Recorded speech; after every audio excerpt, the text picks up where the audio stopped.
Bonjour à tous et bienvenue sur boursicoté.com pour cette nouvelle analyse technique Forex, matières premières et crypto-monnaie avec une paire de devises euro-dollar donc qui casse cette zone des 1.1615. C'était la zone à ne pas casser pour préserver ici la dynamique haussière. On le voit, on casse ici cette ancienne zone de résistance qui aurait pu se transformer en tant que support. Alors pour l'instant l'attaque est faible, donc on peut encore rebondir, c'est à surveiller. D'autant plus que le support oblique ici qui définit la tendance que nous avons ici depuis le mois de février se fait attaquer. Donc si il y a juste une attaque et que l'on remonte, grossièrement ça sera une alerte sans frais. Par contre, si on évolue durablement sous la zone ici des 1.1615, il s'agit d'une phase d'un signal de consolidation qui nous avait déjà été signalé d'ailleurs par les indicateurs. Retournement du MACD ici avec sortie de la zone de surachat du RSI, c'était un signal donc de consolidation. Il est apparu à peu près ici, vous voyez qu'on n'était pas loin des sommets et donc on a bien eu cette phase de consolidation. Maintenant, le RSI dynamique ici qui dépasse son pointillé baissier nous donne un signe d'accélération possible. Donc pour l'instant, on est toujours dans une dynamique qui reste haussière. C'est la zone ici des 1.1480 qui, si elle était cassée à la baisse, nous donnerait un signal de retournement de tendance. Donc pour l'instant, on neutralise la dynamique par le fait que cette zone ici de résistance ne s'impose pas comme support. Mais attention ici à la zone des 1.1480 qui pourrait nous donner un signal baissier.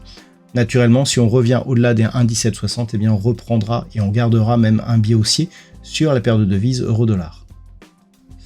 Sur la paire de devises livre sterling contre dollar américain, on a à peu près la même chose, à savoir ici un test de cette zone des 1.3420, test appuyé, on est en train de tester ici les plus bas, donc il semblerait que la zone ici de support soit bien attaquée. Donc clairement, il s'agit d'une zone majeure, cette zone avait été le théâtre d'un retournement majeur ici de tendance court moyen terme. Elle avait ensuite été validée comme résistance puis cassée, elle était depuis support. Là, si on casse cette zone, clairement on envoie un signal assez négatif, avec un objectif donc qui se situe à 1.3140. Globalement, le dollar est en train de se réapprécier. On a eu des chiffres de l'inflation qui nous ont montré une inflation qui repartait à la hausse, donc on s'éloigne potentiellement d'une baisse des taux. C'est ce qui provoque un petit peu ce mouvement sur cette paire de devises et sur la paire de devises euro-dollar. Donc on peut accélérer.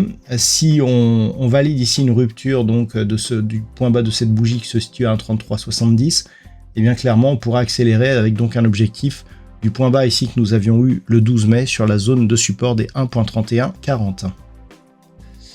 Sur l'or, toujours très peu de choses à dire. On est toujours ici dans une évolution totalement horizontale. Au-dessus de ce support ici, les 3260 $ l'once. Donc pas grand-chose à dire. Toujours une phase de consolidation horizontale dans une dynamique moyen terme qui reste haussière. Le point de retournement de cette dynamique s'effectuerait sur un retour sous la zone ici des 3166 $ l'once. Alors qu'il faudrait une cassure ici du précédent point haut significatif du 22 avril pour donc une cassure des 3500 $ l'once pour relancer la dynamique donc haussière sur le métal jaune. Sur le WTI, on se stabilise, on est toujours ici dans une zone. Alors on a testé à de multiples reprises la rupture de la zone des 68,30 $ le baril. Pour l'instant c'est un échec, on reste toujours au contact ici des moyennes mobiles. Tant que l'on reste au-dessus des 64,15, nous avons toujours une perspective haussière avec ici une impulsion qui a attaqué ici la moyenne mobile 20 exponentielle. On reste autour des moyennes mobiles. C'est vraiment sur rupture de cette zone et donc cassure du point bas significatif que nous avions ici à la fin du mois de juin que on sortirait de cette dynamique avec très certainement un contact ici sur la bande de Bollinger inférieure qui n'a plus eu lieu depuis le début du mois de mai. Donc grossièrement, on reste dans une phase d'attente à probabilité haussière, mais attention à un éventuel retour sur la zone des 64,15 $ le baril.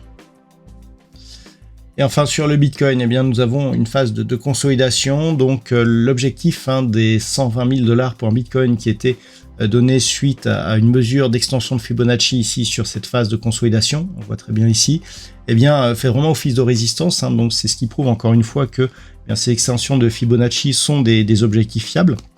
Donc pour l'instant on est ici sur une phase d'accélération qui s'est manifestée par une attaque sur la bande de Bollinger supérieure.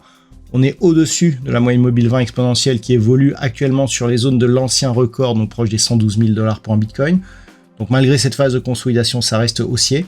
On a un signal de consolidation, retournement des histogrammes du MACD, sortie du RSI de sa zone de surachat. Tant que l'on reste ici au-dessus des 112 000, on ne remet pas en cause la dynamique haussière. Sur rupture baissière éventuelle de cette zone des 112 000, il y aurait des signaux d'affaiblissement qui commenceraient à apparaître. Donc pour l'instant, on est bien au-dessus.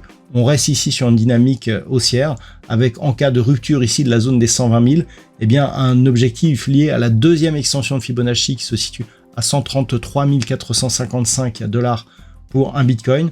On n'en y est pas encore. Là pour l'instant, on surveillera ce qui se passe entre 112 000 et 120 000 $ pour un Bitcoin. Voilà donc ce que l'on peut dire sur l'analyse technique de ces principaux actifs de marché. Je vous souhaite de passer une très bonne soirée. On se retrouve dès demain pour d'autres analyses techniques toujours sur le site boursicoté.com.